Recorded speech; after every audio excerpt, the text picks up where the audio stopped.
It's a little bit later episode of the podcast, but it's the way it works out. You're here with your good friend Lukey, and I'm here with my guy Dakota, who somehow consistently is doing podcasts with me over and over again. And we love doing them. So Dakota, thank you for bearing with us and excusing my tardiness and doing this show later than usual. Hey, listen, bro. You know I'm a leave my cards on the table. Your boy got done working at 8 o'clock this morning. Came home, got a little bit of sleep, woke up, watched fights, and now I'm coming to y'all. So that's how you know it's all love. Yeah, it's a real fight fan here.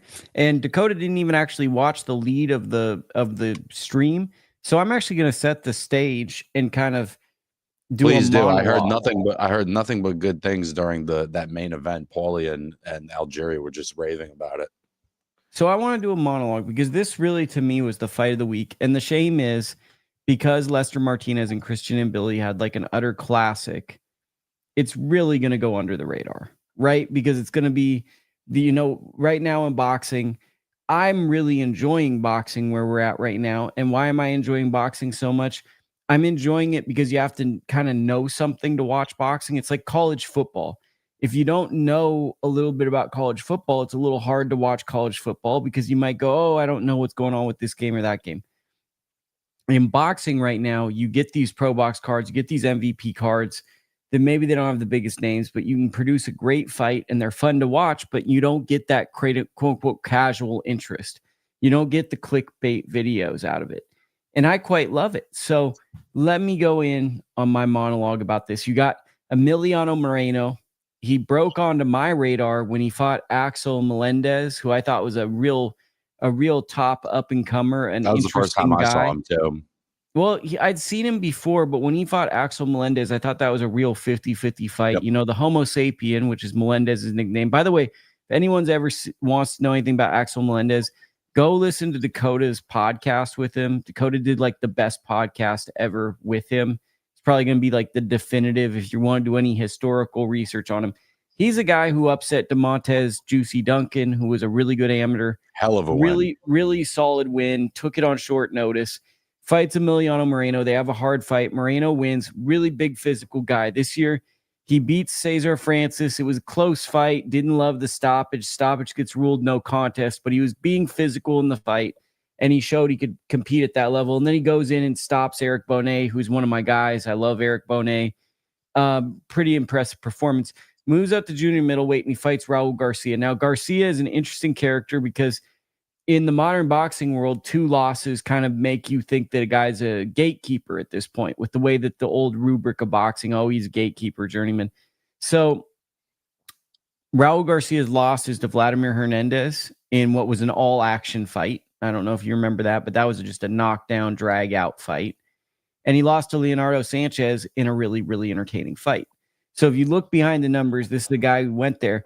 And what made this fight a classic for me was Garcia entered in a mindset I wish more older fighters would enter fights like this.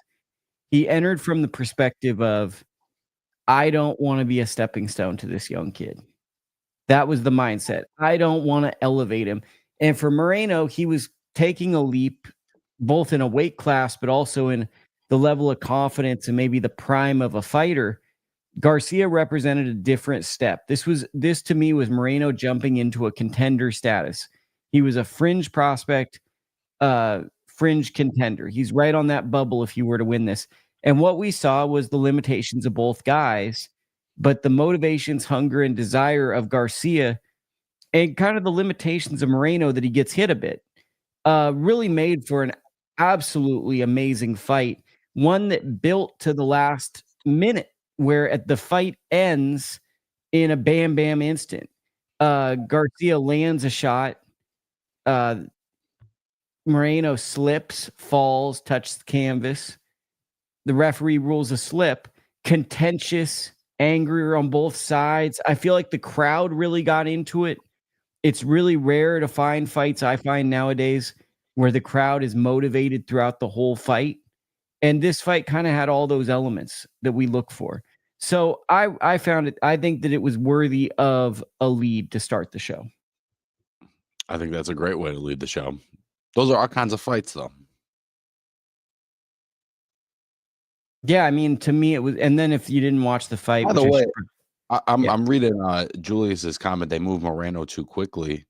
I mean, I feel like as they've been moving him, though, he's kind of checking the boxes, right? So he's already fought Cesar Francis. He's already fought Eric Bonet. There's quality wins on there that are the kinds of fights that you would want your prospect, your young prospect, to do well or to pass that test on the come up. So I kind of felt like this fight was right in line, Lukey. Am I wrong? I mean, the tough part is, right, when a guy loses a fight, people go, "Oh man, they moved him too quick." And when a guy wins a fight, "Oh man, they're moving him just right." The fact of the matter is Well, he's they're an not moving him exciting quick enough, right? It's Yeah, so he's an easy. They're not. exciting pressure guy who had limitations, but he was willing to take hard fights. And when you take hard fights and you're 19, 20, 21, there's always a chance you could lose to a veteran. And it happened. And I think that there's no shame in it, you know? And honestly, what do we get? Two really exciting fighters. Yeah. Garcia showed that he's got life in the tank. And I think also Moreno, I wouldn't be like, oh man, he lost. I don't think he has chances of aspirations of being a title holder anymore. But I think these are the type of fights, this month we've gotten two really, really good ones in Billy Martinez and Moreno Garcia, just real Forget bangers. Adam. We can't forget Adams and Bochuk. I mean, that was a good one too. I think that of the three was the most one-sided. So though it was a good fight, I'd say that's more of like a good performance. It was probably the least close and competitive of any of them, but it was also, I would say, on a round by round basis, was just as exciting. Yeah, I mean that's the thing. Our guy Mankey Crazy in there. Hello. Yes, sir. He's Umar Dzambekov on Upset Alert. We will get to that, to the 360 promotions part. We're gonna let Dakota do some heavy lifting now and talk about Najee Lopez. Listen, bro, Najee Lopez. Every time we've seen him, I just feel like he looks like a guy. He looks like the guy. I don't know what era or who he's going to earn that status with or build that legacy with, but he just looks like he's kind of checking all the boxes. Again, this was an older fighter who wasn't really pressing him in terms of tempo, wasn't super active. So Najee was kind of able to just stay on the end of his jab and keep things long and finish the fight. The moment he felt like he had the guy hurt, he put together a nasty little combination, that kind of sweeping.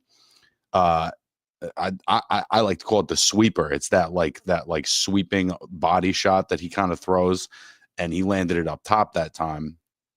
And we were talking about this on the phone the other day, like how interesting in terms of light heavyweight in the era that is maybe the next coming era after Bivol and Beterbiev and Benavidez. What a great fight Najee Lopez and Khalil-Ko would be. And I just love that fight, bro. I have no idea if there's any likelihood of that happening, but man, I think that would be a fun one.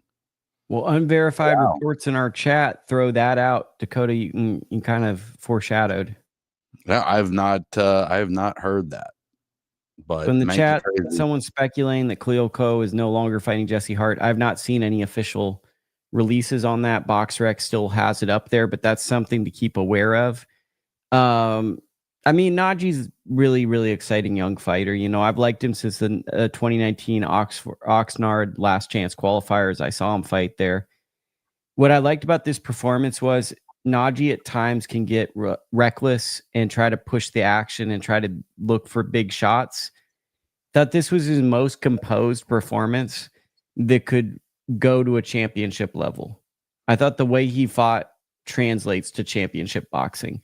And yeah, that's. I think for me, Lukey, and we were just making a joke about moving somebody too fast or too slow. I feel like the thing that's missing for me is some real pushback. You know what I mean? Like it's not that he hasn't beaten some decent guys, but some of them are a little older. Castillo, he knocked him out so bad, and he had already been knocked out so bad by Callum Smith. There's still a thing for me where I don't know that we've kind of seen him in with another guy who's in his prime, who's on a streak or has some momentum behind them or something. And I feel like that part of it's still missing for me, where as much as it's impressive that he can stay long and stay within himself and stay smart, you know, when you have a guy in his mid-30s who's not pushing the tempo, who's not really looking for anything other than that, you know, that big looping counter shot that's going to change the game. I just, you know, seeing him in with somebody with some more tempo is what I'm saying. Well, I will say the Escudero fight where he got a split decision or a majority decision, that fight was kind of telling to me. And he had the fight with Steven Stumpner right after where he got dropped. I feel like those were character builders. They might not be that exact 50-50 fight, but those were hard circumstances. Like you could lose that fight. But I think he's a lot better since then. Well, I think that the thing with him is he's someone where he was developing, right? So he had ways to win fights in the amateurs, but I think that Coach Mark has really worked on with him what's a world championship style as opposed to like how do you just win in the moment. And I think he hit some resistance early on.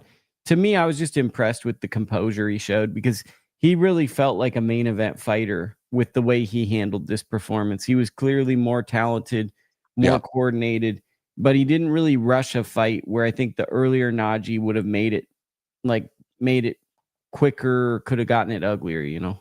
No, the composure is definitely where I feel like he's developed a lot. So that the Khalil Coe story stems from a report from YSM Sports on YouTube, I assume, interviewed Hart directly. So we'll check that out afterwards. Good news outlet. I'm going to let you do your monologue on Anthony Cuba, and I'm going to get my phone. Anthony Cuba is one of these weird kind of sleeper guys, man. He opened up this card. I'm sure he's not the biggest name in the world outside of the kind of people that watch this show, but while he does some things right that are a little awkward because they talked about, you know, he boxed for a couple of years and then went pro as a teenager at 17, 18 years old. So there's a limited amateur background and there's a lot of learning on the job. So the style that he has is not sort of your traditional clean, built in the amateurs type of style. It's a little bit awkward. He's really wide with his feet and he throws odd shots from angles that you're not necessarily expecting. And to top that off, he kind of reacts to taking punches weird. It's not that he gets hurt, but whatever it is with his balance or how he takes shots, he kind of always looks like he's getting buzzed or looks like he's getting wobbled. All that to say, as imperfect as he is, there is something about him that is a lot to handle. There were moments in this fight where I was like trying to figure out who he reminded me of, and I think the best comparison I could come up with is Venado Lopez, where, you know, he's got that wide stance, he's on that front foot, and even if what he's throwing is a little bit awkward, it's accurate. It's accurate and it's sharp, and he's able to keep an intensity and a tempo that at the moment, you know, the prospects that they're putting him in with are just not prepared to handle.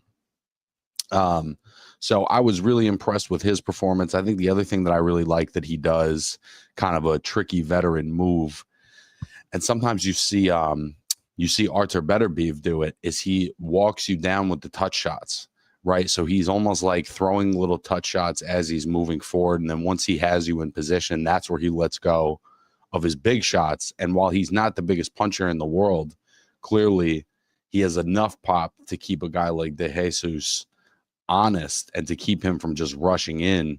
And to, I guess, to round that all out, because he's so unpredictable, I think it makes some of these guys who may not have, you know, as much experience in the pro game as against a certain level of opponent, you know, I think he's just really awkward. I think he's an uncomfortable guy to be in the ring with. I have some opinions. One of which being reminds me of Josecito Lopez. A lot of his traits are what made Josecito a good underdog. Disagree about the power. I think a lot of what he does, power brings him to the table in a weird way. I think he is a weird power puncher. I think the problem with him is with Cuba is he leans in and overcommits on shots, and that'll probably be his downfall against like the next level fighters. But Lukey, when he does that, he's doing it, and I think you may be right that it will catch up to him at a certain level. But I think that's also what people said about Venado. And the thing is, when guys like Venado and Navarrete, effective, awkward fighters, you look at what they're doing, and you go, well, that's not how you teach somebody to do that. But that's part of why it works, is that more traditional fighters are not expecting you to jump in with a body shot. They're not expecting you to throw that hook from that angle. And I think he catches guys off guard a little bit. I mean, I can see that. I just think that there's going to be probably a ceiling with him. Maybe I'm right or wrong, right? And I'm a big Cuba guy. I like him as a fighter. It's probably a ceiling fighting this style because he's gonna find himself in a lot of fan-friendly fights, right? And that's why I also compare him to Josecito Lopez. Josecito Lopez was someone that I think had some boxing ability, but found himself in a lot of back and forth wars because he wanted to get down. You know, he wanted to he let it on the line.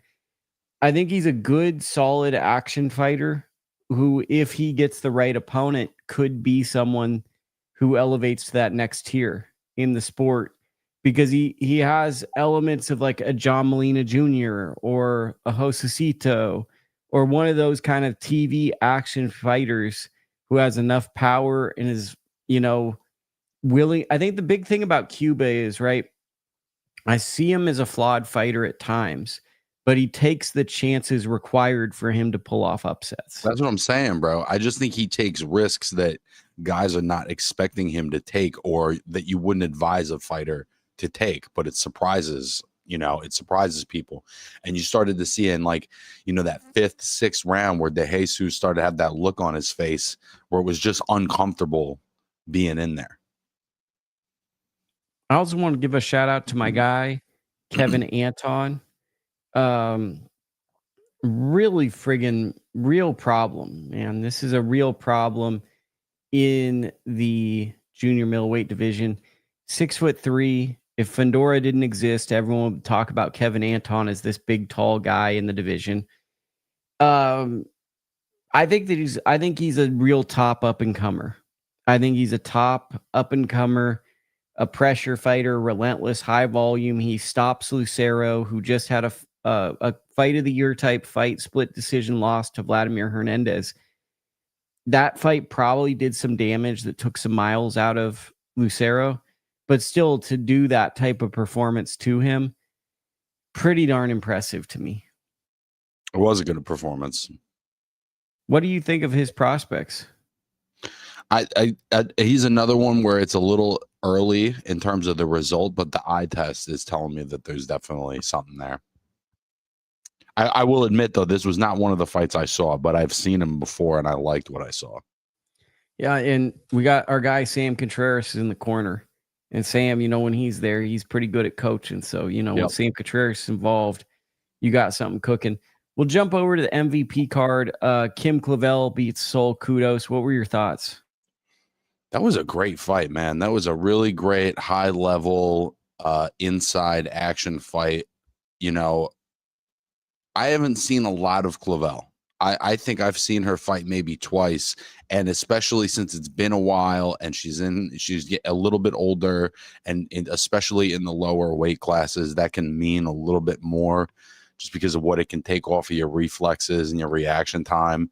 But I thought she looked great, man. She was throwing beautiful combinations. She has a great sense of getting something off and then giving you an angle or giving you a weave or just changing position. And I had never seen Cudos, and I was impressed with her ability to kind of go 60-40 in a lot of those exchanges with Clavel, who I think clearly had the more experience, especially in the pro game, and probably some higher level opposition through the years. But that was a very impressive debut for a former champion to kind of get herself back in the mix and do it at a lower weight. Well, she becomes a 2-division world champion. I think what was most interesting to me is Kim Clavel had all the makings of being a superstar in 2020. She was on the front line as a nurse during the COVID-19 pandemic. She wins the Pat Tillman Award for courage. And then she wins a title and she loses it in her very first defense. And then it feels like we haven't seen her easily on American television since. And it just feels like she has a bit of that star power. And it's a bit strange that we never saw her more, to be quite honest. It's great that she got this opportunity. I think kudos came. To me, what I saw was Kim Clavel's athleticism and ability allowed her to do just a little bit more with a little bit less.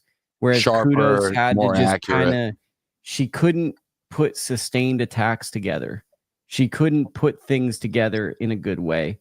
She could land shots here and there, but there just wasn't enough round after round. They didn't have the same snap, right? So she always got her get back, but it was never quite as accurate, quite as crisp, quite as sharp, or quite as effective. But I was impressed with her ability to continue to adjust and come up with answers and not come out of a lot of the exchanges empty-handed, Lukey. Well, I think also what impressed me was Clavel's ability to fight with a cut. You know, we don't talk about that much on this show, but like fighters get cut, it changes their demeanor.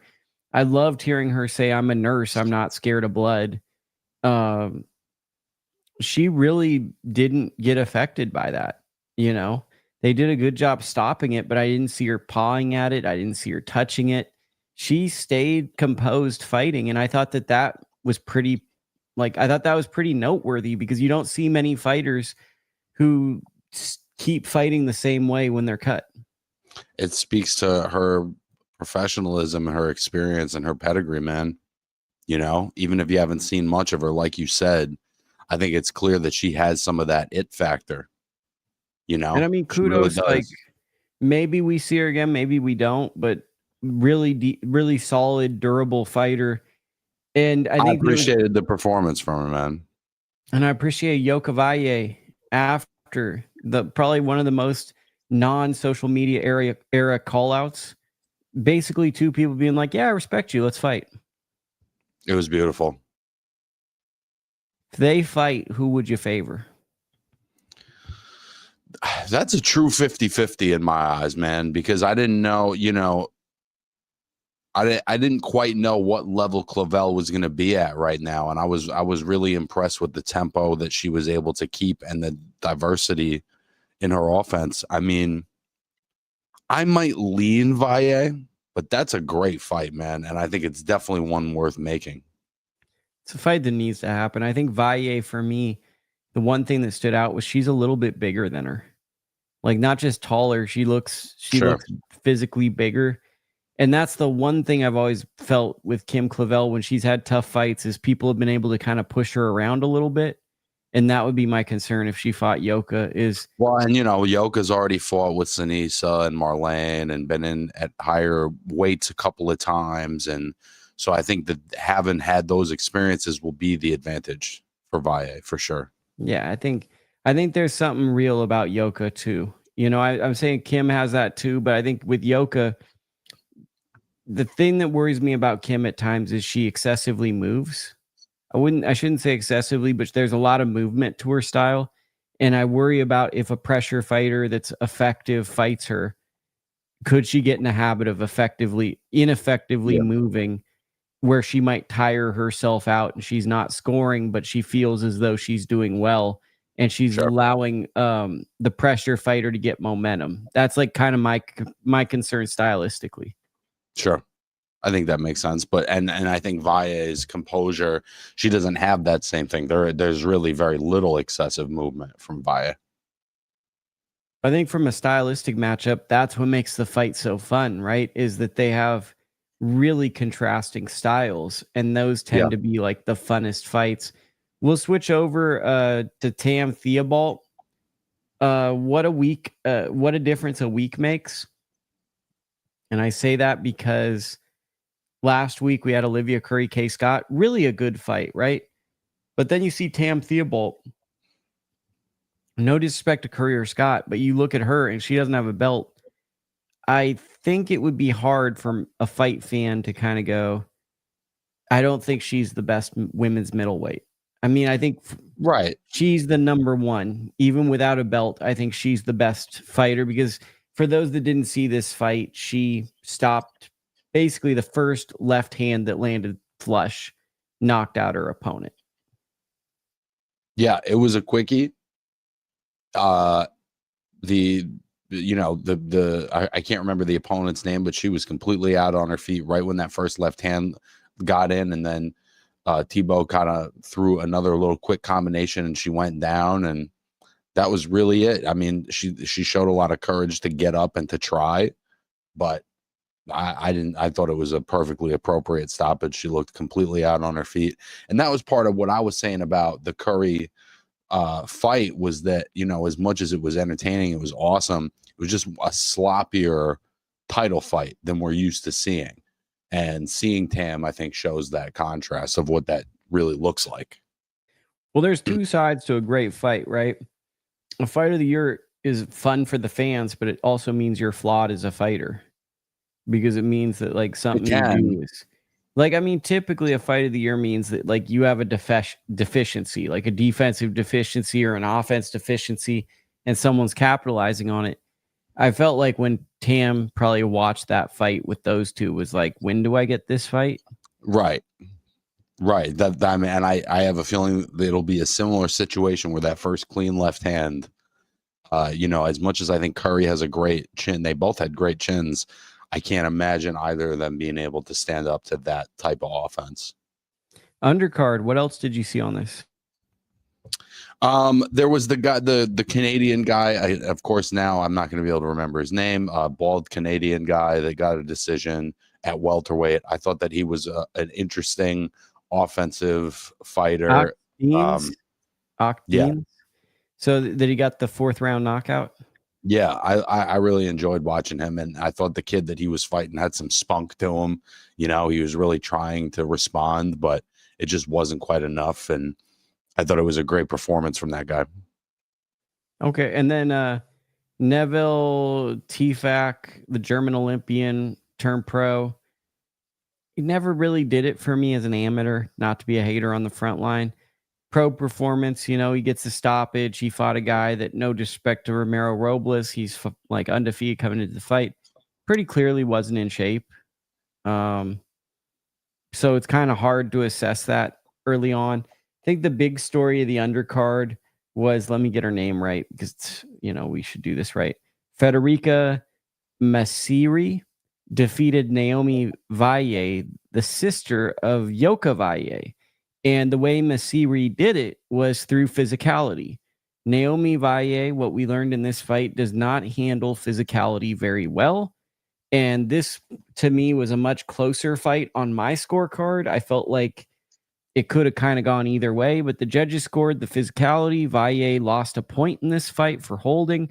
But to me, the big telling thing is, if someone is physical and rough with Naomy Valle right now, currently, she doesn't really have a plan in place for what to do. Yeah, that was another one that I also didn't get to see, unfortunately, but I wasn't sure, you know, it's hard to know what to make of like the sibling of a champ or the son of a champ or, you know, whatever. But listen, you know, her sister's a hell of a fighter. I'm sure she has access to great trainers and all kinds of resources, and one fight doesn't define you. She's also young. You know, Yeah. she's young and she looked like her body isn't filled out for fighting, to be perfectly honest. So, I mean, Yeah. that's that. Let's go over to our guy, Mankay Crazy. Umar Dzambekov, his fight coming up.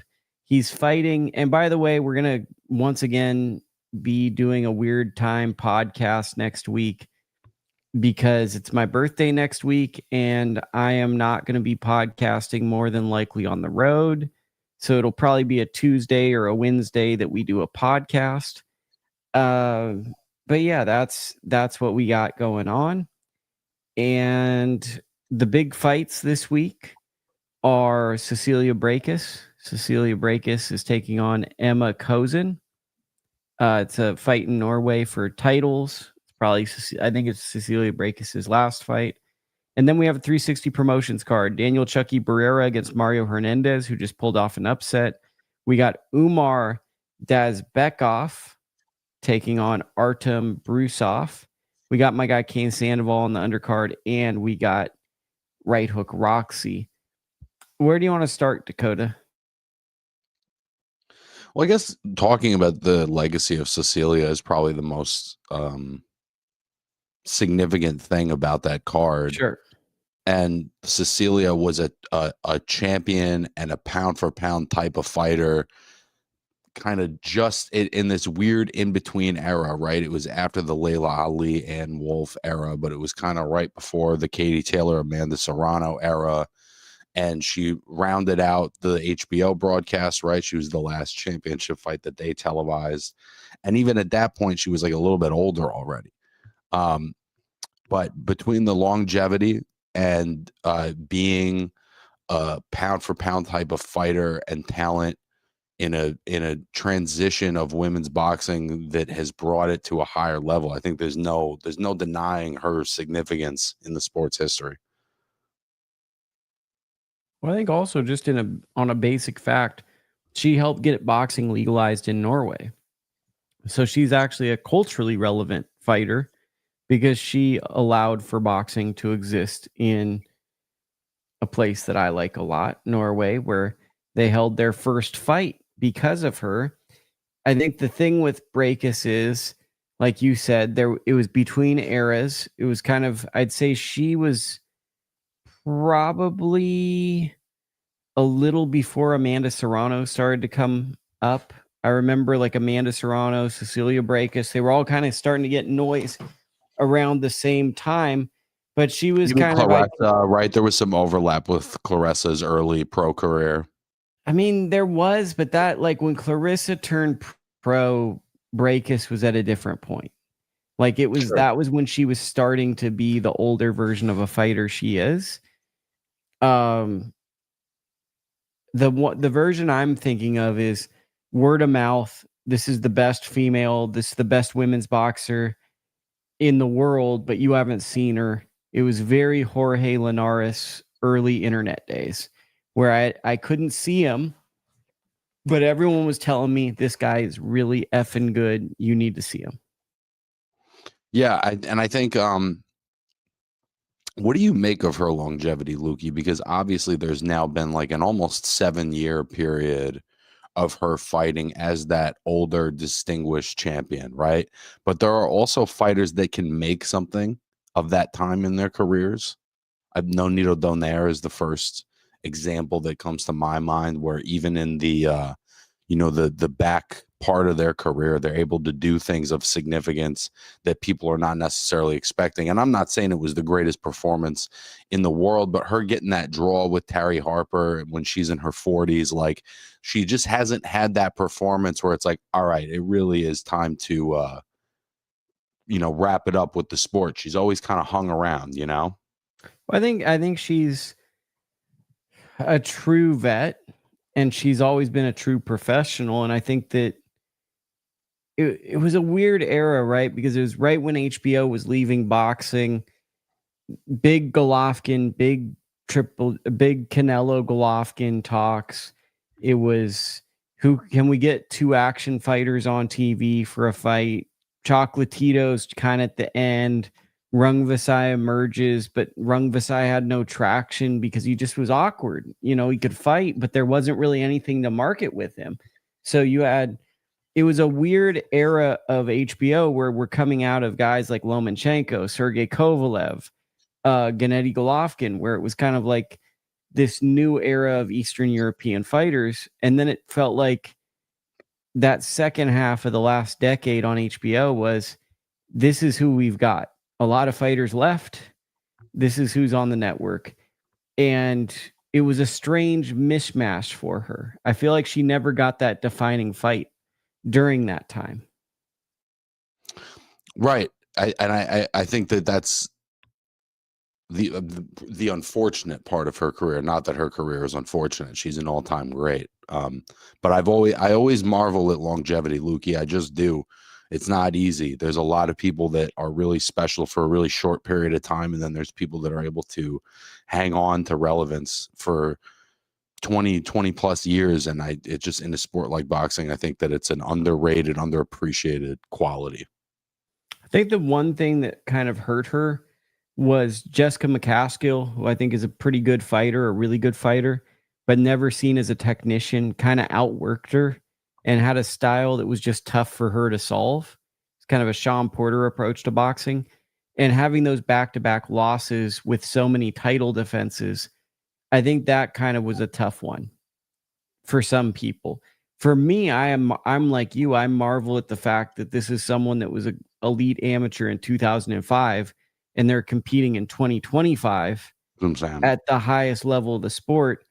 And there's relatively very little drop off in the performances. She's fought it pretty much.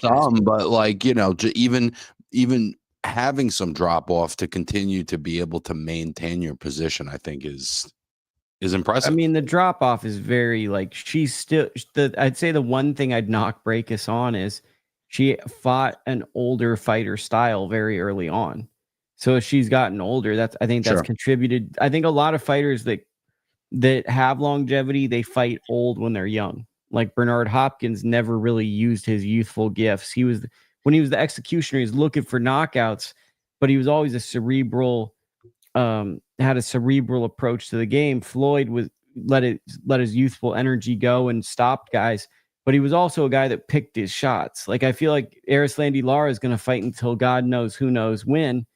Same thing. Guillermo Rigondeaux probably can fight until forever because I think that the fighters that have longevity, there's also a thing that they don't rely on youth. They don't rely on fight like it's a marathon, not a sprint. And they kind of feel like fighters that can fight in gym shoes, if that makes sense to you. Yeah. They can just put on gym shoes. They can pump a jab. Okay. Have you ever seen those guys in the gym where they come in and they're like, I haven't been in the gym. Can you go 2 rounds? And they could just go in and they give a guy 4 rounds and they're not even in shape, but they just know how to conserve energy. And even if they haven't trained, they can go 4 or 6 rounds just because they know they have that experience and they know how to not tax themselves. Yeah. Yeah. So, okay, that's our Braekhus thoughts. Let's go over to this 360 card of the fighter. I guess this Umar Dzambekov. I'm sure you're completely unfamiliar with him. I'm not familiar with him. I am familiar with him because I've interviewed him, and he's trained by a great trainer who I know named Marvin Samudio, who has a lot of good fighters, and I think he's a top-notch trainer. Wouldn't you say he's a 100%. Very, very good trainer? What were you gonna say? He's a legend. I'll let him know you said that. He's taking on Artem Brusov. This is a very, very tricky fight to judge. Brusov recently has kind of stayed busy in Team Combat League. We know Dakota's big Team Combat League. Wins over decent guys in Team Combat League. Victor Duracha, William Langston, who had that draw with Free Smoke, Dante Benjamin, and then he got knocked out by Reiko Santana. And Reiko Santana just stopped Steve Nelson, so that doesn't really mean much. His only major consequential fight was in January 2023. He lost a unanimous decision to Teef Olberton, which also begs a bigger question to me as a boxing nerd. Since the PBC Fox deal, where has a Teef Olberton been? He was such a treat on those PBC Fox cards. I really thought we had something This going. is the casualty of the transition in the game, Lukey. There's a lot of the young guys that we were excited about pre-Riyadh season that we're just not seeing regularly as PBC has less shows, as Top Rank, transitions into whatever new network deal is going to come. There's guys we're not seeing, bro. There's a lot of, and particularly Americans. I was like, Teef Olberton was a ton of fun. Good body puncher. Tremendous fighter. Like I'm working on this prospects list for the end of the year already because I take it very serious. And Teef, I want to kind of throw him in there because I want to get his name out there. But then it's like you look at, like, how do you look at it? Do you look at it potential? Who's staying at? It's a tough thing doing prospect lists because you're always going to get something wrong. You're never going to do the perfect one, right? So back to that is Brusov's only marquee fight, consequential 50-50 fight. He loses a unanimous decision, 8-round decision to what's his name? Overton. Then you go to Dzambekov. He just beat Romar Angulo, who you might remember beat Anthony Sims Jr. He's fought a few guys. He fought Gilberto Zordo Ramirez. Before him, he knocked out Sonny McEwen, who holds a win over your guy Sheree, club level guy. Romar Angulo had given Berlanga rounds. He got stopped by David Benavidez. So, I mean, he's moving up the ranks. This is a tough one. Like, if you're asking my opinion about I would stay away from this. I think that Umar does a lot of really good things, but I'm always scared of someone that's fought decent level opposition, has stayed busy in the Team Combat League, and kind of is coming in unheralded with a strong self-belief. So I think Umar is probably going to win this one, but there is a level of like when Mankey Crazy, a really smart person in our chat, one of our good friends, when he says something like that, it kind of gets me a little nervous, to be honest. Sure, facts. So I'll tell you a fight that I am a bit nervous about is Daniel Chucky Barrera. Earlier this year, he lost to Christopher Rios. He's taken on Mario Hernandez. Hernandez just beat Jesus Panterita Martinez, who is an undefeated prospect with a good amateur record. I think Chucky will probably pull this one off. But Mario Hernandez, I mean, he fought Magi, the flyweight Mr. Pullman trains, and got like a majority decision loss. Like, he just has a way of fighting good fighters and making fights hard. And Barrera at times can get hit a little bit too much, is what I'm seeing in the development. He's a good fighter. I think he has potential to be a title holder, but I have seen a lot of his fights, and at times he can get hit, and he can get kind of lured into an aggressive fight where you exchange punches. He got lured into that with Christian Robles. He got lured into that with Christopher Rios. And I'm curious to see how he does, because this could be a level up fight for Barrera, or it could kind of tell me, okay, this is a style where he just puts himself into 50-50 exchanges. So I'm looking at that as a real banger of a fight. Is this the first 360 promotions card in a while where the Irish kid, what's his name? Callum Walsh? I knew that he's a Callum or a Liam, and I just wasn't sure of myself. Callum Walsh, is this the first time he's not headlining for them in a while? So it's funny you say that. They actually run a lot of shows without him headlining. I feel like most people are just aware of his shows because he's kind of like the most prominent figure. So they've been running a show basically every 2 months. And before that, they had run a show with Omar Trinidad and Lorenzo Parra. It ended in a draw. And then in June, it was Callum Walsh. But the rotation has kind of been Callum Walsh gets a card, Omar Trinidad gets a card. I'm trying to think who are the other figures. Cain Sandoval is headlined. Now Umar is headlined. Sarai Boachuk at times has headlined.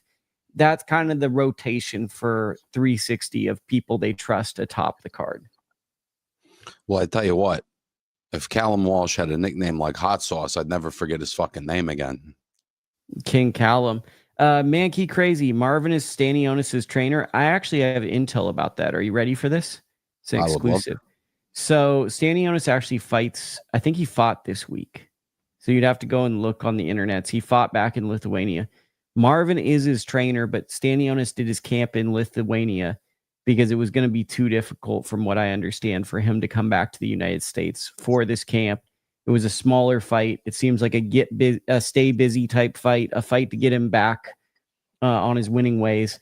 So Marvin is his trainer, but I don't believe that they had like a training session per se, maybe some digital stuff, but they didn't he flew over here to do a training camp. He trained back home, and that's the intel on that one. So that's kind of an exclusive, right? Love a good Lukey exclusive. Love a good exclusive. There's a few fighters on this undercard that I would say, Dakota, you should be watching for. I'm pretty pessimistic that you're going to watch this card, so I'll say that loosely, but I really, and I'm biased, right? I've known Cain Sandoval since he was like 12 years old, and I might end up He's just great, bro. He really, he's awesome. and I might force him to be on the podcast one of these weeks. Like if he wins, we might force him to be on the birthday podcast with us. He might have to like do a 10-minute segment. There's something with him, man. He's always been special. He's always been talented. There's something there, bro. I just don't know. I don't know. Like, I want it to be all the way up. I want it because I've known him for so long and so young. And then there's the pessimist in me too. That's a little negative because I've been heartbroken so much. So I'm always a little hard. But I really think Cain is a special fighter. I think he's the type of fighter a lot of fans underrate because he's a good boxer, but he's a pressure fighter. And I think that fans always go, "Oh, they can't box." And what he's doing is boxing. He's just offensively boxing. Right. You get what I'm saying? Like, right, like being a good technical fighter, the narrative it's often required that you do that from the back foot, that you can't do that in an aggressive manner. Well, that's like you hear these guys talk to me, and now we got a ton of questions from our guy Mankey Crazy. He wants us to do a full hour. I can tell. Like I remember Golovkin in his prime, people be like, he doesn't know how to box. And I'm like, are you serious, bro? Like this guy is setting things up with his jab. He's one of the most. But the idea that a fan wouldn't be able to see the difference between what Gennady Golovkin does and what Mickey Ward does, right? That because it's a come forward guy, that there's a lack in craft. You're kind of telling on yourself. Well, and I'm just saying, there's a certain subsection of fan that boxing means you're on your back foot, you're moving. It's just that's a limited view, I think. Well, it's just not knowledgeable. That fan, if they watched Emiliano Moreno versus Raul Garcia, they'd be confused because I don't think either guy took a backward step unless they got dazed. Right. Like Algieri said it in the broadcast. And it was such a great point. He said they're both holding their position, right? So they were holding their feet and exchanging. They were planting their feet and they were trying to hold the spot. And it made for a special one, bro. You got to go back and watch that one. So, they're asking, I'm going to get to the other two questions, man, Key Crazy, but we're going to stay on the 360. So we finished the 360 segment. Cain Sandoval is better than Omar Trinidad question. They're just different. Cain Sandoval has a deeper amateur pedigree. And I think right now he has a higher potential. Omar Trinidad reminds me of like a Daniel Roman, someone who might lose a fight here and there, but has a crazy hard work ethic and is going to get the absolute most out of his ability. Like Omar Trinidad to me is going to be someone that like is going to, whatever he can get out of his ability, he's going to get that because it just seems like he's going to, I forget, like he started his career with a draw. He didn't have a ton of amateur fights. He worked super hard during the pandemic. Now signed with a promoter, sells a ton of tickets based off of an exciting style and a work ethic. And now he's ranked in the top 10. Like this is someone that, if you think about it, shouldn't really be there. So right. Trinidad's a guy that I think is going to be an overachiever. Cain Sandoval to me has blue chip prospect potential. I just think they're two different guys. What do you think, Dakota? I've seen more of Cain, so I think that I'm a little bit biased. But I like Omar Trinidad a lot, bro. I think he's really good. I think he's a lot of fun. Do you like the Daniel Roman comparison? LA fighter. Yeah, I think that's pretty accurate. And it's like the thing I like about Trinidad and Cain is that they're both down to fight people. Right Hook Roxy's ceiling.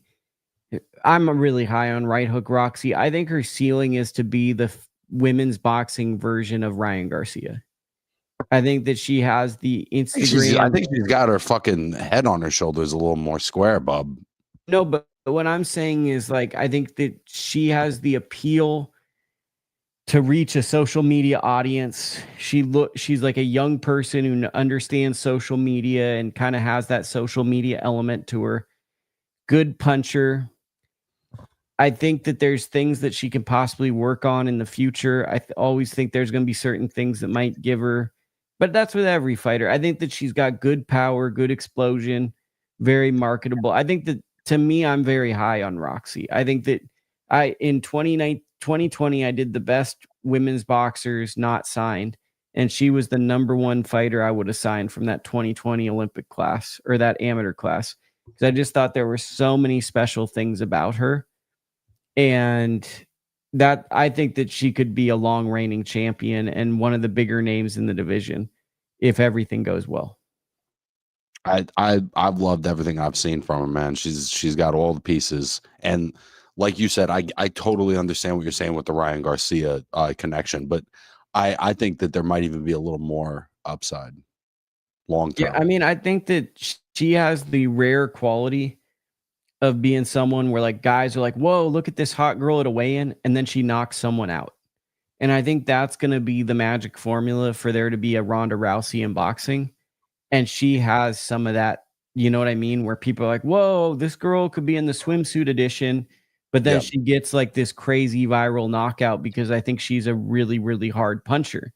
And I've always thought that if everything hit for her, she has a higher ceiling than a lot of other people.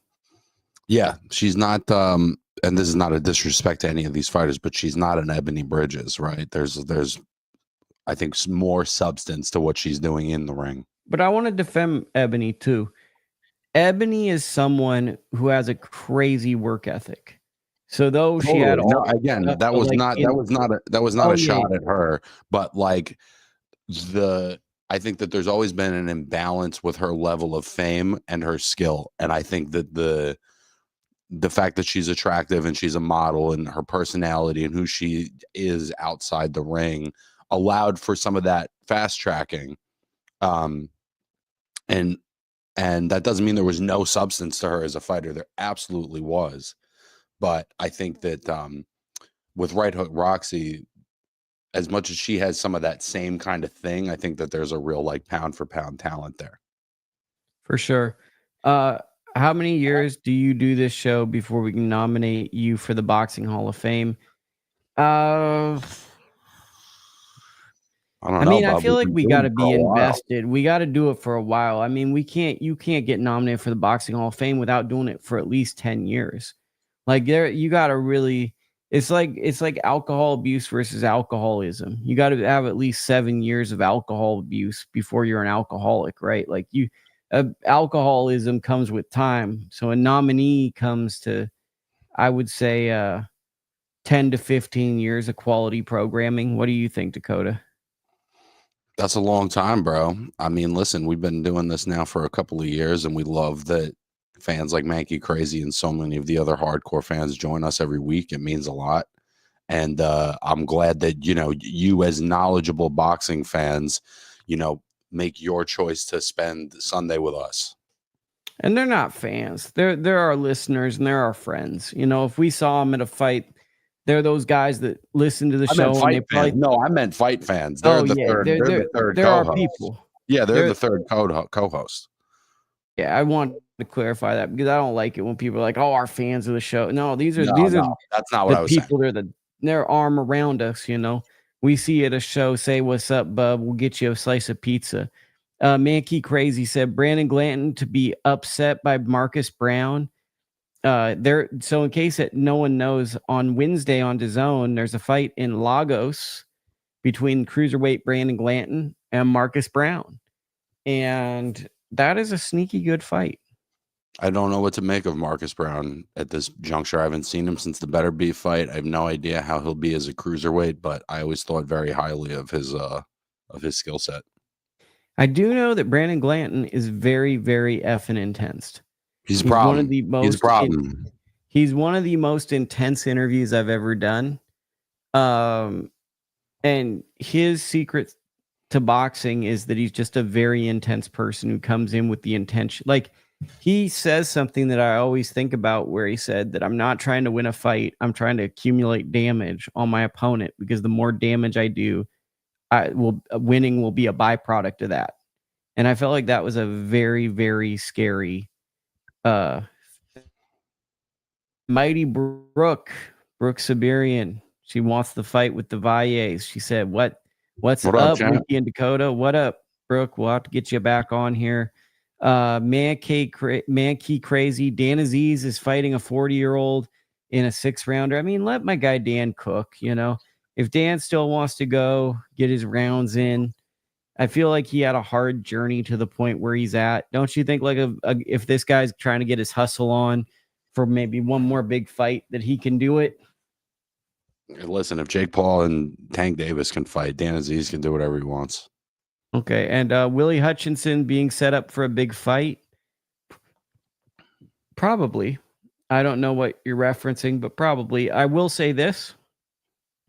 Did you hear Jake Paul and Gervonta Davis will be at a catch weight of 195?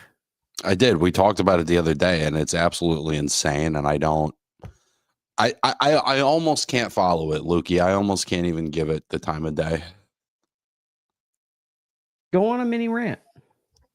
I guess my mini rant is just that, the kinds of fights that we were talking about this week, like, that's what I'm in it for. And so, a couple of rich guys doing a hustle for a type of fight fan that is not interested in the sport. It's interested in the entertainment aspect. And I'm not saying that doesn't have the right to exist. It's just not for me. And it's not made for me. And I've come to accept that.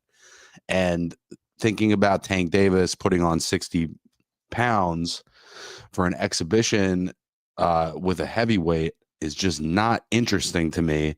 And it's almost like you can't say that without someone calling you a hater. You can't say, well, that's just not for me. I'm not interested in it. That's not an option. You either have to love it or you're a hater.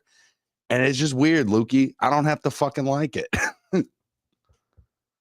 Yeah, I mean, it's like, for me, there's like a thing in boxing where it's like you have to fucking pretend like you like everything. You can't there's just no like have criticism. Like, the word hater got made so you can't criticize things anymore. You can't be critical of things. If you're critical, oh, he's just a hater. Don't listen to the haters. It's like sometimes there's constructive criticism. Critical in many cases is just, I am not interested. Being not interested is now considered criticism. Yeah, I mean, it's definitely weird. I'm not opposed to Jake because I think that he has done a net positive for boxing. I think there's a whole era of kids who have been introduced to boxing through him, and I think he truly loves boxing. And I couldn't agree more, Lukey. And then when it's time for him to get in the ring, all of a sudden, wow, he's only been fighting for 8 years. Isn't it amazing that he's going to fight a lightweight? And everyone has to fucking pretend like he is doing something incredible or special as an athlete. And if I just go, it's not for me, all of a sudden it's about me, being a hater, as opposed to saying, listen, there's a lot of boxing, there's a lot of choice out there, and that's not where I put my time. Guess my frustration with that fight is less on Jake and it's more with Tank, because there's really interesting fights. And it is with Tank, but Luke, you have to admit that the fact that Nikisa still gets on the air in one of these cards and does the Jake still a beginner shtick, and wow, he really wants it. He's a real fighter, and it's just like, come on, bro. I don't need to hear this fucking shtick again. Okay, Brooke said I should be fighting before the end of the year. Might be that other LA girl at my weight class. Cryptic tweet. Never know. Okay. We need names, Brooke. We need names, champ. It's an exhibition, so they can swap the ref out every round. Mackie Crazy said. I mean, it's just, to me, it's just a disappointing fight because it's like Tank is coming off the Lamont Roach. That deserved a rematch. If it didn't get a rematch, there's Shakur Stevenson, which would be a great fight. And this fight, quite simply, isn't a great fight to me. It's just a fight between two really famous people who are just going to fight. And yeah, listen, do whatever you want. It doesn't mean that every fight fan or I have to be enthusiastically, foaming at the mouth over it. It's just, it's not for me. I think it's kind of whack, and they're going to get rich and I'm not, and that's fine. Okay. So Mighty Brooks said, well, anybody can get it, but I know Medina, and I think that she means Guadalupe Medina needs an opponent 8 or 10 rounds. I stop her, and then she has an emoji that's like something. Hair flip. She got that hair flip. The hair flip emoji. Okay. Tell them. That's interesting. So we got a little breaking news. Well, that's our show this week. Next week we'll be back probably the middle of the week. We're probably not going to come back because I'm going on birthday trip. And unless I can't really even imagine us doing a show on Sunday. I just can't. Like, I can't imagine anything happens where we're like, we got to do a show.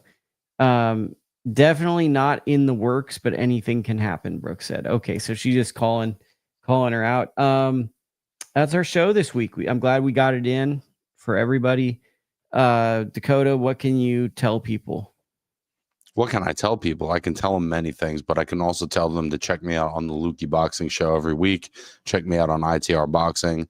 Check me out at the Slip and Weave podcast, and keep your eyes out. I'm hoping next week for the Fight Life with Mio Yoshida on ITR Boxing. Very excited for that. Well, we will be back in a little over a week, barring something crazy, unless maybe we do a Saturday unhinged podcast or something, because there's not much going on, but who knows? So we will be back shortly, and I will talk to you next week, Dakota. Yes, sir.